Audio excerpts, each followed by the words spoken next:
memberships if you want to get some extra content each month. Your support's always appreciated but never expected. I have a Twitter, Instagram, Facebook, and I don't know, some other stuff. Oh yeah, Rumble and Odyssey, which we multi-stream to every weekend. And we're multi-streaming with Dan tonight to his YouTube channel, along with Rumble, Odyssey, and YouTube. So, hope you're enjoying yourselves. It's great to have y'all, and I want to welcome Dan back. Thank you. Glad to have you with us. I'm here, ready to go. All right, so I think the next part, what we'll do is dive into another Carlin clip, and this is him with Roseanne. Okay. Well, I was saying, we were talking during the break, and I was saying that you're one of the few people in the world that I think everybody will hear the truth from. I mean, just George Carlin's truth. My version of it, maybe. Your version, but we want to hear it. We want to hear it. But, you know, one of the things that... We wanted to hear it for 35 years, man. How awesome is that? That's pretty cool. It's pretty good. Awesome that you've given us that. One thing that I don't understand is audiences will let me off. Like, if I'm attacking Christians, or if I'm attacking white people, I have a whole long thing attacking white people in this new show. And people will sit in the audience, and it's more or less this. It's, oh, he doesn't mean us, honey. He's talking about the other white people. Actually, they're letting themselves off the hook is what it is. But they they'll accept certain things. I don't think they're letting themselves off the hook. I think they're listening. Yeah. I think they're just accepting what you say. We all think the same way. I mean, sooner or later, we have to. Mm-hmm. We're all scared. Then you like the way she looks at the guest. I was telling her, she goes like this. She said, you know, what do you think? What do you wear a size? 7.5? 8.5? It's just really penetrating. I like that. You're 61 years old. That's right. And you had 2 heart attacks. I had 3. I had a minor one, and then I had a couple of nice ones, really nice. Really nice. Yeah, the kind that make you pay attention. Well, what have you learned about mortality and life? And I mean, like in a 3 second. I've learned that personally, in my case, I'm very lucky because I get symptoms and I know what to do about them. I'm not one of these moron men who say, "Oh, a little gas, honey. Let's keep driving." I go and I say, it hurts. And they say, lie down, take this, and then it's on its way. But a lot of people don't get symptoms at all. They don't even feel it. They get these silent heart attacks. What do I know about mortality? Nothing, except that I have it. I will die, but not for a long time. I think I'll be 94. My Uncle Martin was doing push-ups on the linoleum floor in the kitchen of my house when he was 94, so that's my aim. Wow, that's awesome. Yeah, thank you. So having them heart attacks and stuff, and I know you lost your wife too. Yeah, a couple of years ago now. And all of that didn't move you to a different place. If it did, I didn't notice it. You know, I'm very, very focused, and I don't notice those kind of, they're peripheral. I'm sure the effect is there somewhere. You know, if I were to sit down for a half an hour and think about it and talk to someone about it. But offhand, I don't know. Well, how about this? Let me live a little smart. I stopped all the cocaine. That was good. That was real good. Stopped all of that. But you say you're doing your best writing now, so maybe that has something to do with it? The heart attacks? Well, maybe your looking mortality in the face had moved you to a higher place. Maybe it sure made me see myself as, you know, as a person that had a certain limited amount of time, and I wanted to do the best things I could with my work before I didn't get to do it anymore. What the hell's wrong with us? And that's my last question to you, mister. Look at what they do with these kids now. They're teaching them French while they're still in the womb. And they're trying to get a kid into a college before he's figured out which side of the playpen smells the worst. These kids are all scheduled all day. Even to play, they have play dates. These kids are scheduled. Right. I say you need an hour every day for daydreaming. A kid should have a mandatory hour. You turn off everything electronic. You open the window. If it's nice out, if it's not, you can leave the window closed. And you look out the window and you just think and daydream and look at the clouds and wonder about stuff. 1 hour every day would be the best thing these people could do for their kids. But no, they got to go to horseback and then to Little League and then to Cub Scouts and then to swimming and then to whatever these things. All 9 things. It's really, I think it's I loved my unstructured time and I turned out fine. Me too. That's the thing. Absolutely. You know what? I think maybe we do live in an age where there's an absence of wonder, and I think you're right, and I think you are like the best philosopher in the world. Thank you so much for being here. Thank you very, very much. It's my pleasure to come here. Thanks. I was thrilled when I heard you wanted me here. Thank you. That's great, right? Yeah, you know, it reminds me of something. the daydreaming thing. So I grew up in a time period where the technology wasn't what it is today. Technology today is great if you want to research. It's like having access to almost like the realms of Akashic records. You can, Sure. I mean, if you go to overwatchproject.com and you click in the books or the links section, it is the source material that I base all my theories on. And if you look at that list, I mean, that list is only possible because of modern technology, the internet, right? Exactly. But in the ancient times, before the internet was really popular in the mid 90s, I spent tons of time in my head creating virtual environments in my imagination, which I don't even know if today's youth can do that. I don't know if they're able to do that anymore. Well, something my girlfriend and I talked about was she was talking about this thing. What's the? I can't even remember the damn term, but it's. Hold on. Hopefully, I'll remember it. But it's basically. Oh yeah, reality shifting. That's like a big thing online.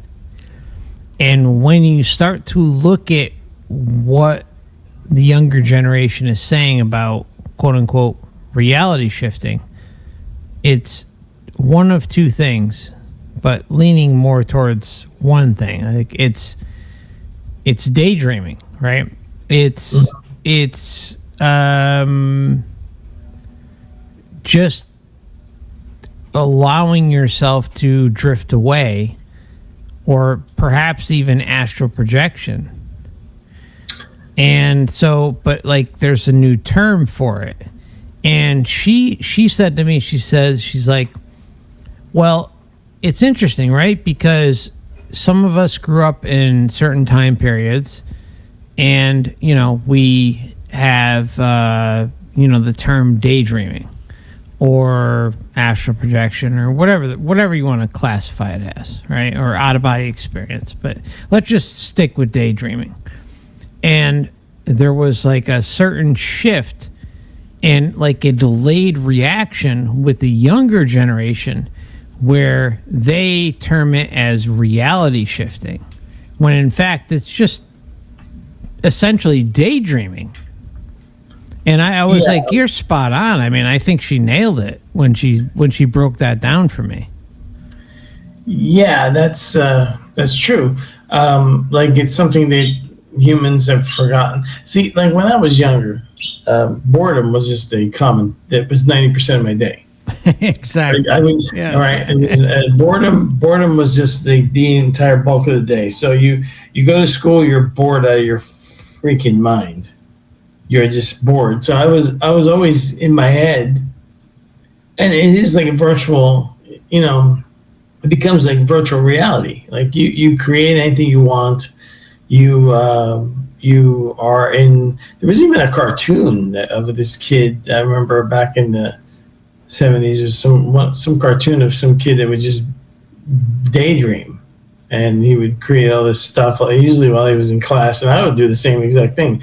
And then, during the holidays, my parents would go to some relative's house, and I'm sitting there. And of course, back then, you got to remember, there's basically like 5 television channels. Most of them are not playing. You have to watch TV live. So if it was a show I wanted to watch, like Lost in Space or Star Trek, the original series, I'd have to wait until it was aired. It was on a rerun channel, like on the UHF stations. So a lot of times TV was also absolutely boring. Best I can do is go to the public library, use that Dewey Decimal System, the index cards. Oh, yeah. To find books on UFOs, or I would look for books on self-hypnosis back then and all kinds of stuff like that. So that was the internet of the day, But I remember like being like sitting on some couch, bored out of my mind, or sitting in some waiting room, bored out of my mind, and you just actually have to go in your head and create an entire world for you to exist in that wasn't boring. I mean, what else are you gonna do? Yeah, you got to use your what? Imagination. Imagination, right? And then when I think sometime after the internet popped up as being like usable, the imagination thing kind of goes away because you go into this internet and then you are like video games today are so immersive. They weren't back then. I mean, you would play chess or checkers, tic-tac-toe. The first immersive game that I've ever experienced was Super Mario 64. That was like the shift from 8 and 16-bit to 3D. And it blew me away. Blew me away as a child. Like it was like, where did it come from? Like it wasn't even a subtle jump, but it was like smack you upside the head type of change that occurred realm wide. And you have a gaming channel now too, right? Yeah, I do. I mean, it's casual, you know. I mean, anyone who's watching it's you know, it's casual. You know, it's don't expect any sort. It's nothing like this channel, so you know, it's just, you know. Yeah, but still, it's because of the video games have. I mean, and it's amazing. Like these video games live and die on their popularity and whether or not they inject politics into their stupid games, and if they piss off their player base. And then, but all that stuff is occupying people's minds, drawing their attention away. And so I guess people have had to rediscover daydreaming, and they call it reality shifting now. Is that what you're saying? Yeah, that's the new term. And she said, she's like, you know, basically the way I look at reality shifting is it's like a paused version of daydreaming. And it's just like a new term that the youngins have applied to it, and it makes a lot of sense. It really does. Not to put anyone down, but you know, it's just it makes a lot of sense. I mean, like if you hear what they're saying, it does align with just daydreaming. That's right. So what's basically going on there is because of the reincarnation soul trap amnesia scheme, you have people rediscovering things over and over again because, you know, nothing here, this whole thing when they say, oh, it's a learning experience. No, couldn't be any further from truth for a learning experience with amnesia. Exactly. So what you end up having is people saying, "Oh, look at what I've discovered," and like, yeah, you've rediscovered something that people have been rediscovering for like the last 1,000 years. Congratulations. Yeah, no, you nailed it. You really did. I mean, it's incredible. Like, just think about the term, right? Reality shifting. Everybody just sit on that. And if you go and listen to, you know, I'm not even going to say it. Like, well, I'll say it. TikTokers, right? Or YouTubers or Facebookers or whatever the case may be, right? Twitter, you know, videos. This term has just completely encompassed society in a massive way. And the question is why? It seems like there's only one explanation, and that's that it's just a new term, like in kind of what you were alluding to, Dan. I mean, I guess we can say, what is it? Coping, right? It's just a new matrix marketing term for something that is known as daydreaming. Right. So it's just a constant cycle of people think because we have amnesia, because you can't. The whole explanation for the whole amnesia thing with these people that try to tell you reincarnation is a learning experience is it's just on its face. It's absolutely ridiculous. You can't learn anything that way. You wouldn't do that. It doesn't make any sense. The only way for it to be actually a learning experience is every time you're reborn here, you would understand everything that happened in the past, and then you would take everything you learned before and apply it to what's going on now, and then you would be able to continuously evolve. And you probably wouldn't have to be here more than 2-3 times, 2 or 3 lifetimes before you're like, okay, I can graduate now. Yeah, I'm good. Yeah, I got it. Yeah, there's a lot to learn here, and I learned a lot of stuff, and now I can go on and go elsewhere.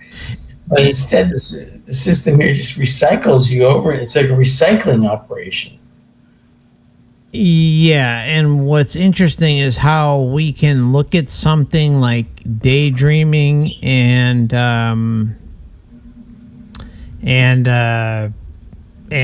what the hell's the term? Reality shifting. Daydreaming and reality shifting, how they're basically explaining the same exact things. But what is reality shifting? What is that word that suddenly came into existence and replaced daydreaming? That is a matrix replacement. That is to divide, and not even divide, but just to insert confusion into the upcoming generation. What else could it be? Seriously, what else could it be? Yeah, sure. No, everything here is about confusion. This is the most confusing. And division. Yeah, division, confusion, group again versus group.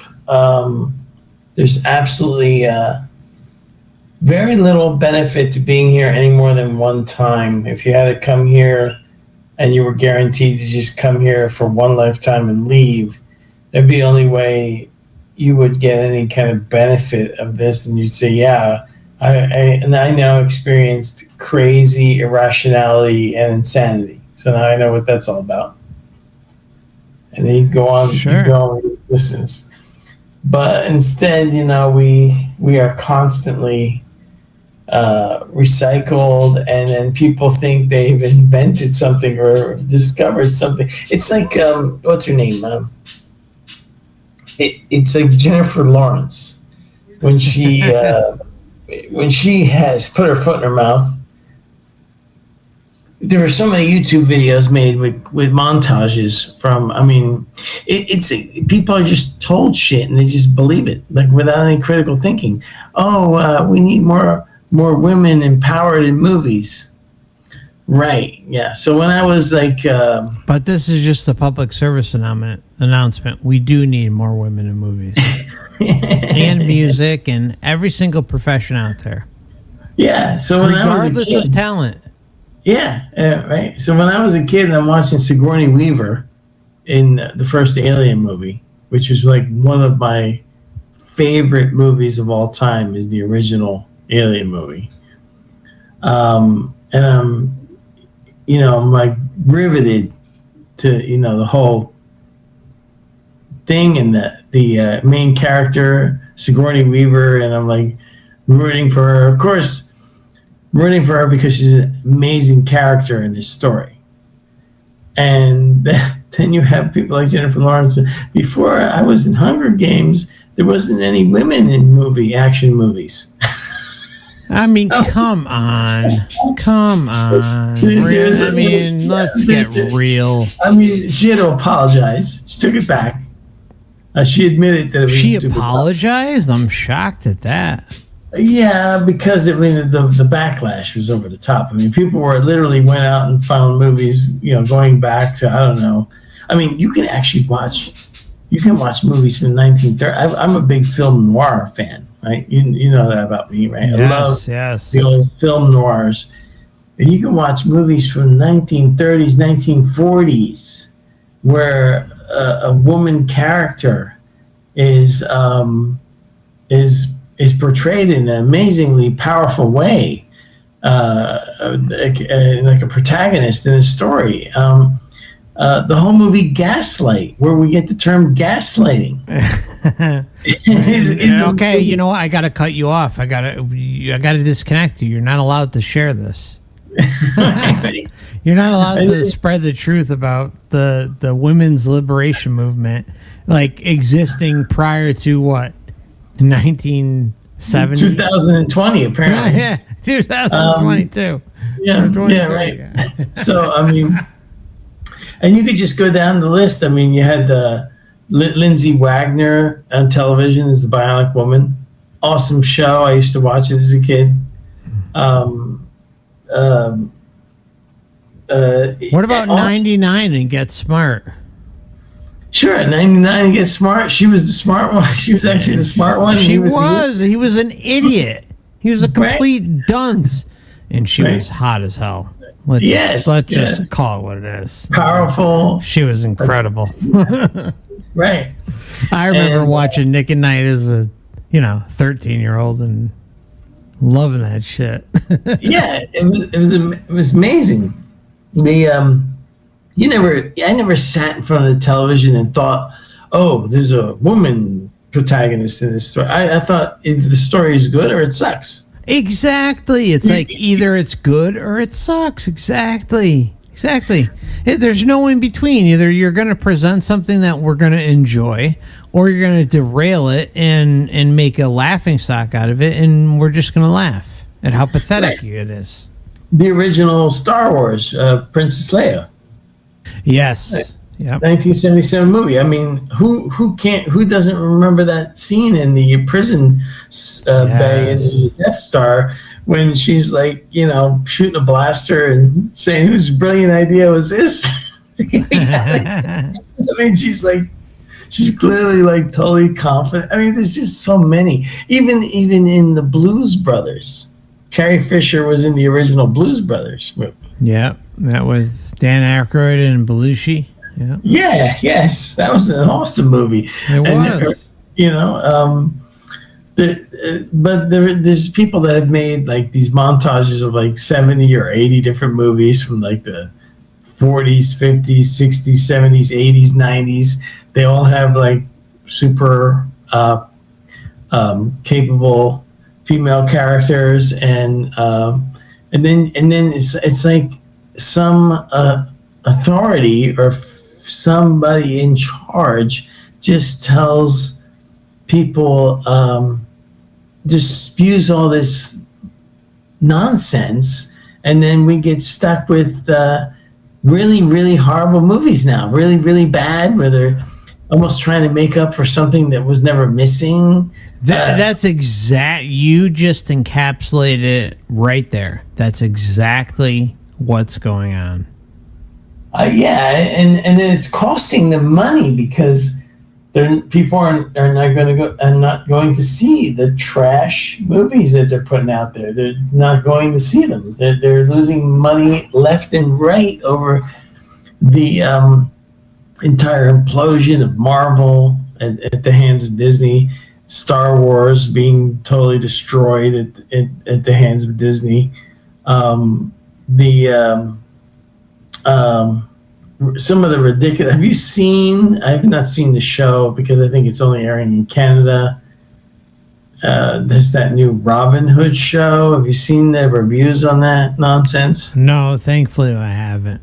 I mean, there's like a Robin Hood where they have gender and race swapped everything. All right, let's try to back it up a bit. Okay.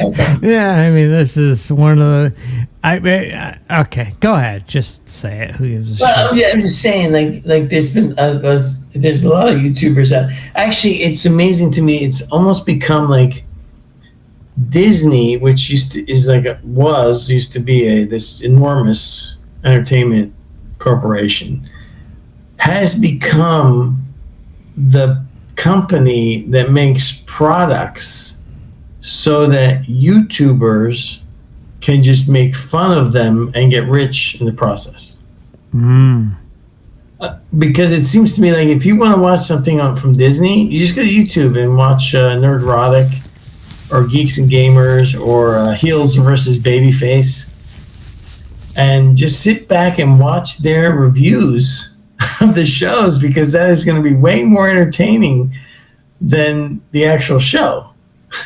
And it's become like I don't understand it, because to me, this is again a group mind thing, right? Individuals would never make this kind of stupid mistake, but corporations are group minded. They are group entities. It's very difficult. The world is designed. Human beings are designed to operate in groups to survive by design. There are other animals out there on the earth that don't need that, right? There's plenty of animals on earth that do not require any kind of group. They're actually solitary animals. They meet to mate and make more of themselves. That's it. And that's it.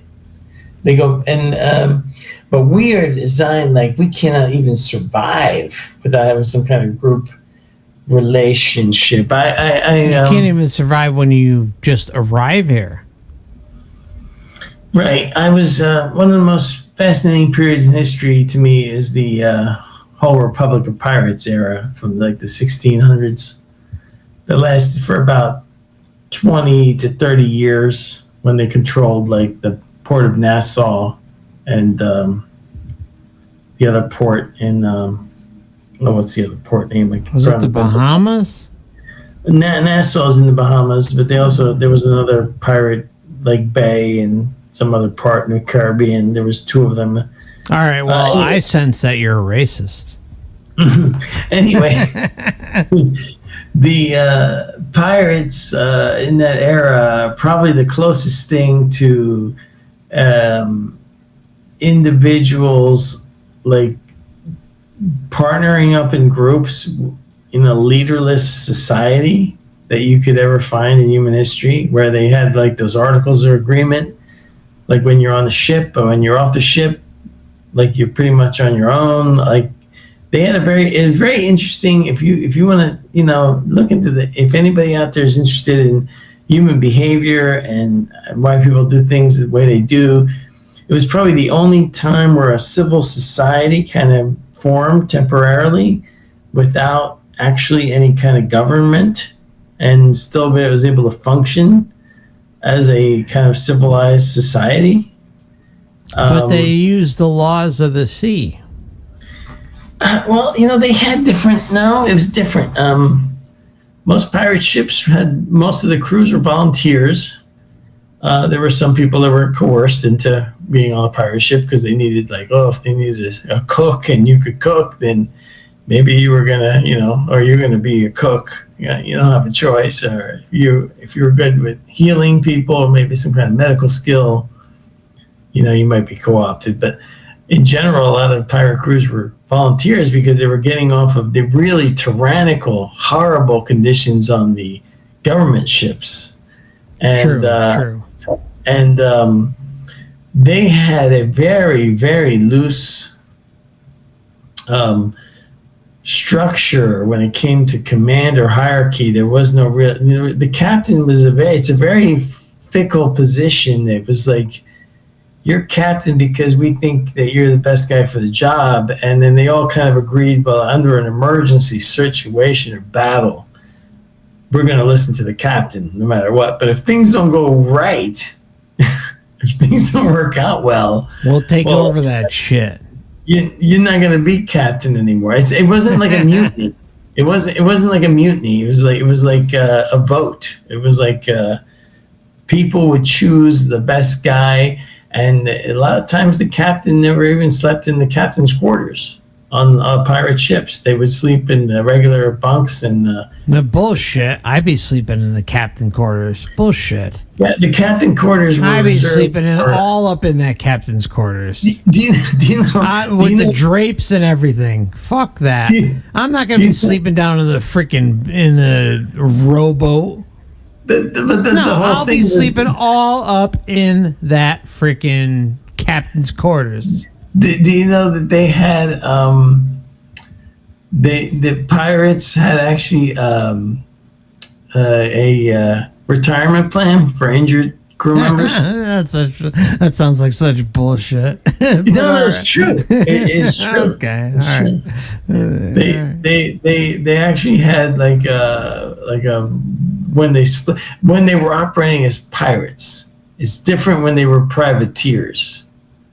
You know, the privateer was a pirate licensed by a state to be a pirate. That's right. Walk the plank. Right. So when some of these ships went and enlisted as privateers, they kind of like betrayed like the pirate culture, and they would then be paid or authorized. Like if you were a privateer for England, you'd be pillaging Spanish ships, or vice versa. And so lovely. If you were a pirate, you would just be pillaging every ship, any government ship, Spanish or English. It's all, you know. It's kind of like today when you look at a lot of these auditor videos, and they refer to some of the traffic cops as road pirates. And I'm like, no, it's not a road pirate. They're a road privateer because they're licensed to do that. From the state. License to steal. Yes, they're licensed to collect revenue for the state. So that makes them a privateer, not a pirate. Oh yeah. That sets my mind at ease. We're drifting into absolute nonsense now. That's all right. I've been having fun with it. I hope the audience is. I can't see. It doesn't matter at this point. This conversation went off the rails, an hour ago. Has gone off the rails, yes.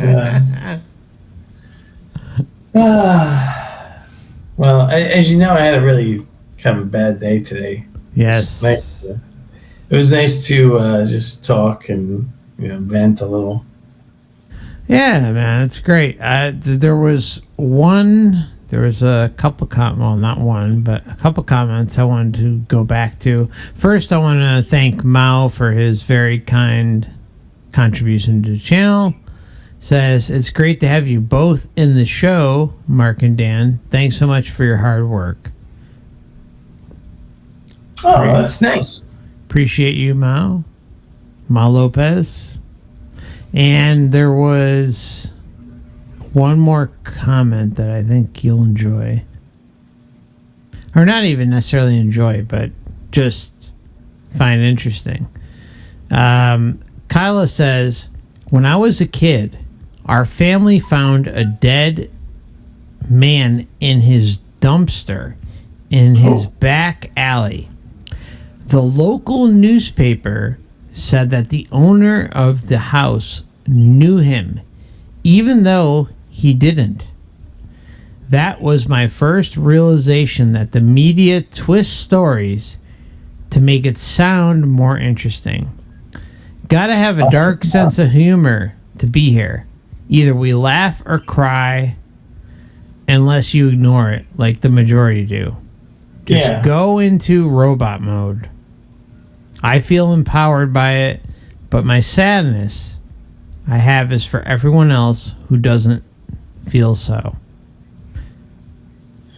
Well, that's deep. That's it deep. Is very deep. Kyla's a really deep thinker, and I've had some great conversations with her, and it's just think about what she said, right? And who knows when this happened? Like Kyla's saying when she was a kid. I don't know how old Kyla is, but just think about experiencing and seeing the deception up front and center about crafting a narrative about someone who was freaking murdered. Well, that's true. I mean, the people I think that we lost the media recently, as far as but I don't think so. I think the alternative media just exposed how badly we've always been lied to about everything. It sure has. Like, I've talked about this probably in one or two streams. There was someone I was very close with in high school and after high school. And he was the target of a racist. He was murdered. Flat out murdered. All right? And it's someone I knew very well and cared about deeply, and if you look at, I mean, I'm not going to share it because I'm just, there's a lot of psychopaths out there who will twist things. But anyways, this is someone I cared about deeply. I was close with. We went to concerts together. We went on road trips together. And he was a victim of a racist attack. All right? But because of the color of his skin, it wasn't covered properly. But if you look at the court records will clearly indicate that this was a racial attack. For whatever reason, right? I mean, and I'm not going to go into all the details, but the point is the media, like what Kyla said, framed it in a certain way so that it looked like he was less than what the attacker was. And let me tell you, when I saw that and I spoke to his family, it infuriated me. Absolutely infuriated me. To think that something like that can happen, but because the state that this occurred in is trying to have a certain quote unquote reputation, they would not tell the truth.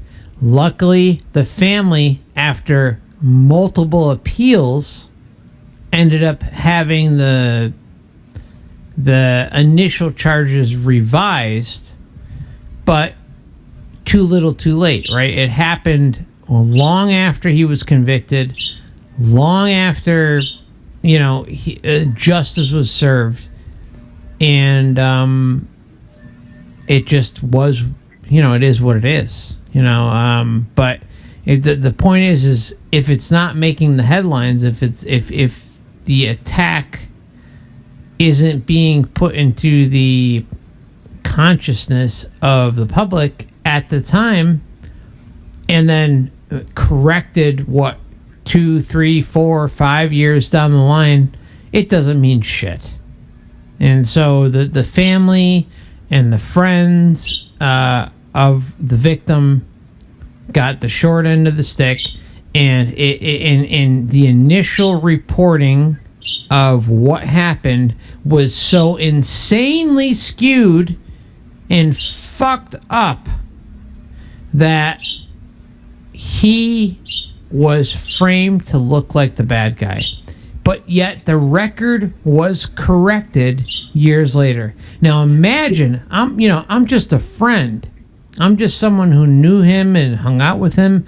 But just imagine if you're the parents. Just imagine if you're a family member. And this is the type of shit that, and this isn't recent. This is something that happened, Dan, Christ, 15 years ago. Maybe 13 years ago, 12 years ago, somewhere around there. Try to explain that shit. And this is a super liberal state we're talking about. Super liberal. I'm not going to say exactly all the details, but, you make of it what you will. Everyone listening, make of it what you will. And it's clear that there was an agenda at play based around his fucking death. A good man. A good individual. Anyways, that's it. That's actually standard operating procedure. for when they want to peddle anything that's incorrect.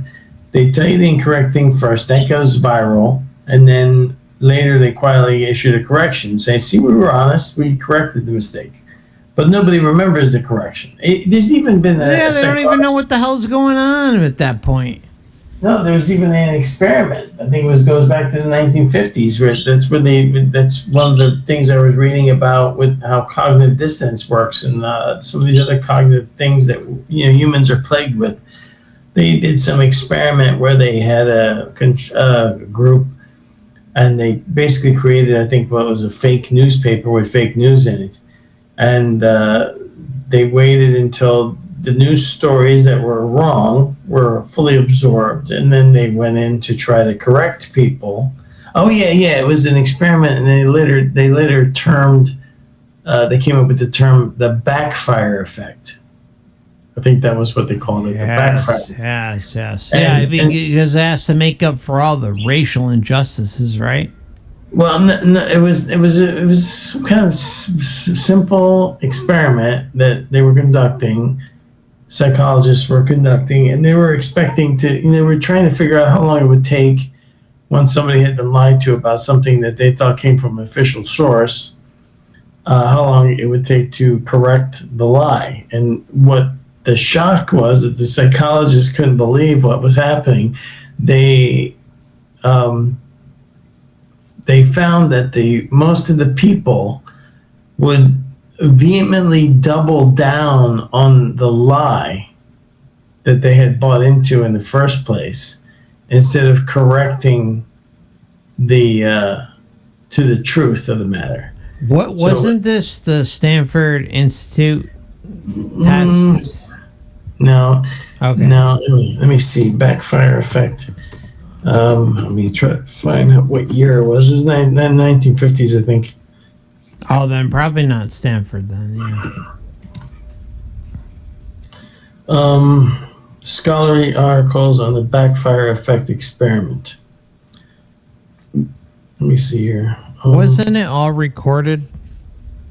Yeah, the backfire effect is a cognitive bias where people resist accepting evidence that conflicts with their beliefs. In experiments, the backfire effect is demonstrated when people become even more convinced of their original beliefs when presented with the conflicting new information.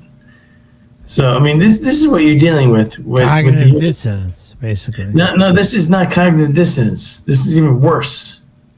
Cognitive dissonance is you have two opposing ideas in your head, and you need to make something true, so you somehow jury rig your thinking so that what can't be, because you have conflicting data that shows that what you believe isn't true, you now somehow juggle it around so that it maintains truth. This is actually different. It's a little different. It's like you've lied to people. You made them believe the lie. Now you show them that they've been lied to, and now they actually double down on the lie. They actually argue and fight for the lie. It's called the backfire effect. A study found that giving people accurate, I'm just reading some of these articles that I found online about it. A study found that giving people accurate information about a politically charged topic causes them to believe their original misconception more strongly. A study found that people who were already suspicious of, say, electronic health records read factually incorrect articles about such technologies. The study tested 52 issues potentially with a backfire effect across various topics. I can't remember what year the original experiment took place. It was like in the 1950s, I think. But it's fascinating because the backfire effect is, it's like, see, that's why the news does that. When you just describe with the news, so they peddle out a lie. They're actually doing the backfire effect experiment. They put out the lie first, and then the lie becomes truth in people's heads. Then later, they can issue the correction knowing And that nobody will see it. it doesn't matter if they see it. It won't matter. Yeah, because they've already had a pre-baked idea about what the outcome or story is. Right. They've been programmed now. It's like a program. And then they put up a firewall when something comes in and says, oh, that information you were given, that's incorrect. But they've already accepted it as true. So now it has to remain true. This is really bizarre behavior. When you think about it, it's kind of crazy. But that's what humans do in general. In general, that's what they do. Well, humans also love drama, right? They love to follow things, and they have a preconceived notion about whatever's happening, and then they may or may not adjust accordingly, but the adjustment is usually based on the information that is fed to them, whether truth or not. Yeah, here's one from Northeastern University, I guess. The backfire effect is when a person reports believing even more in misinformation after the correction has been presented. In other words, instead of belief decreasing as intended, a person strengthens their belief in the very misconception the correction is hoping to rectify. Currently, let's see. Still trying to find what year this came out. It was a psychologist.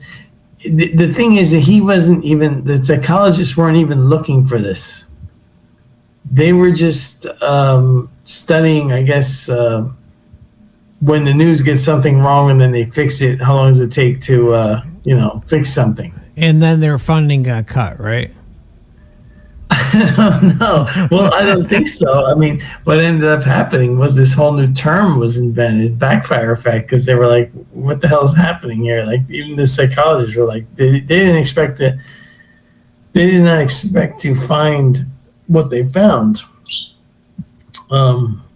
Year and backfire effect experiment year.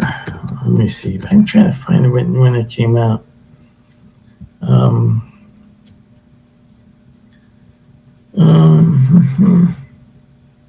There's so many there's a lot of articles about it. Like they repeated the experiment many times. There's people have done it in 2007, 2012, 2019, 1994. I mean, all these different repetitions of the experiment were done. But the original one goes way back. It's always frustrating. It's like none of the search engines work anymore. Nope. I've mentioned this before. They just do not work. Not bringing up what you're looking for. They're a joke. Complete joke. 1955. Journal of Experimental Psychology, 1955. That's when they did the experiment. Okay. Yep, here it is. The backfire effect after correcting misinformation is strongly associated with reliability. Journal of Experimental Psychology, 1955. Is when the backfire effect is when a correction increases belief in the original misconception. That alone. Okay, just think about that. The backfire effect is a psychological effect that when a correction is given to misinformation, the person increases belief in the misinformation. It's a response mechanism. Yeah, in an attempt to correct, often used as a reason not to correct misinformation, the current study aimed to test whether or not correction of misinformation increases belief more than no correction. So it's better to let people believe the original. This is That's insanity. right. Yeah, exactly. Like my friend's murder. Yeah. Right. Yeah. So after the lie has been put out, if the lie comes out first, the lie will win over anything else. You cannot correct it anymore. In most people. So sick. So sick.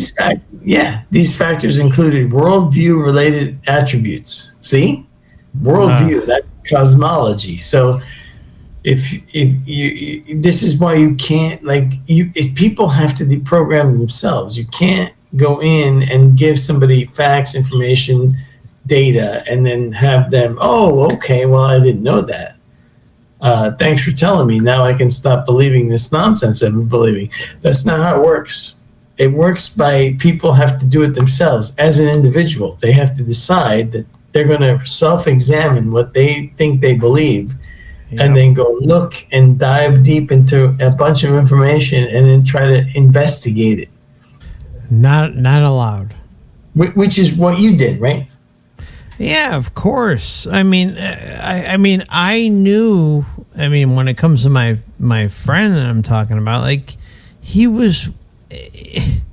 Look, it's not like I was like besties with him or anything like that, but I mean, I knew him well enough where he was one of the most peaceful, serene, laid back, chilled individuals that you could ever meet. I mean, I'm talking like, you know, Cheech and Chong type shit. You know, like where he was a stoner. He liked to have a good time. And, you know, we were boys, but, you know, in high school, but and a little bit afterwards. But at the same time, it was like how they framed it in the media. It was like, oh, it was all based on race, but yet the race that was targeting him wasn't convenient. Right. I'll leave it at that. Right, yeah, it happens all the time.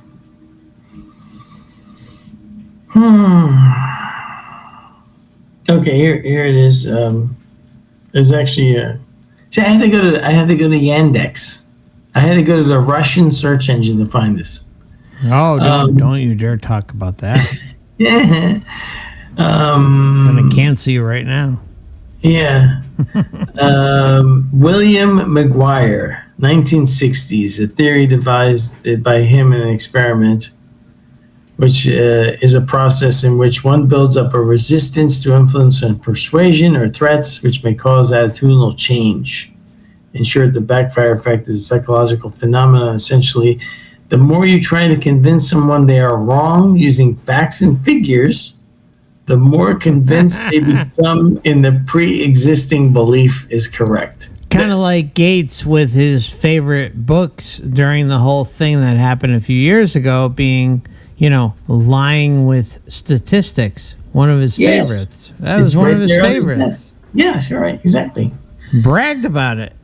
Yep, I lie with statistics.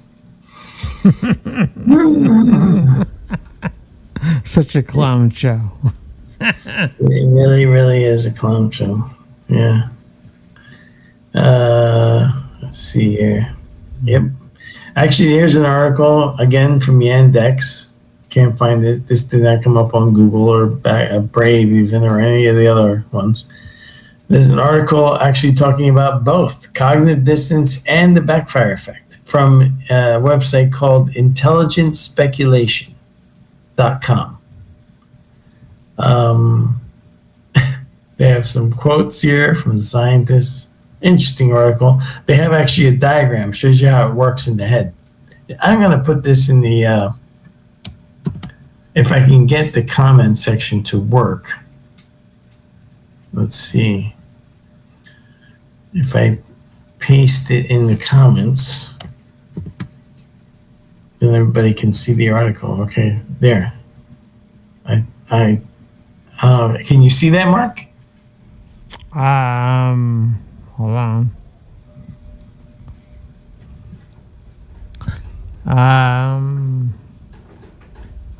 The depends where you're leaving it. Hold on. I just put it into like the chat feed. Okay, hold on.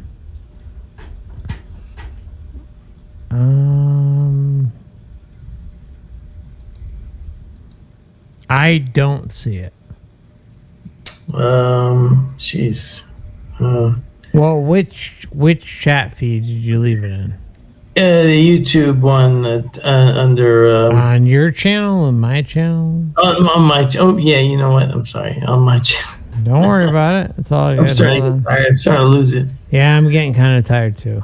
Yeah, I think we're gonna have to call it a day. Yeah, it's probably not a bad idea. I don't see it on yours, but yeah, let's just wrap things up. It's been a fun conversation. It's kind of late. Yeah, I mean, I know you wanted to go 7 hours tonight, but yeah, no. I can't do that anymore. All right, everybody, it's been fun. We're both exhausted. All right. We were all over the place tonight. Had a good time, and so thank you, Dan, for joining, and thank you everybody for watching. And then I'm gonna click. I'm gonna click end stream and leave chat. Right. Yeah. End stream first. End stream should be fine. I want to thank Uwu for your kind and generous super chat. Appreciate you, and of course Mao and anyone else who donated to Dan as well at Buy Me a Coffee. We left a link in the chat, but feel free to send a little love Dan's way and go to overwatchproject.com and Overwatch channel on YouTube and Overwatch Project on Odyssey. Dan's also going to be working on heading on over to Rumble sometime in the next few weeks or months or sometime in the near future. So, swing by and check him out. He's done a lot of great work, and I really enjoyed having a discussion tonight. I'm glad we were able to multi-stream, and look forward to talking to you again, brother. All right. Everybody take care. Have a good night or a good day whenever you happen to tune in and watch this, if it's in the future. That's right. Thanks, everybody. Bye-bye now. All right. See you, Mark. Much love, my friends. See you soon. Yeah. Thanks, See you next Dan. time. Bye-bye.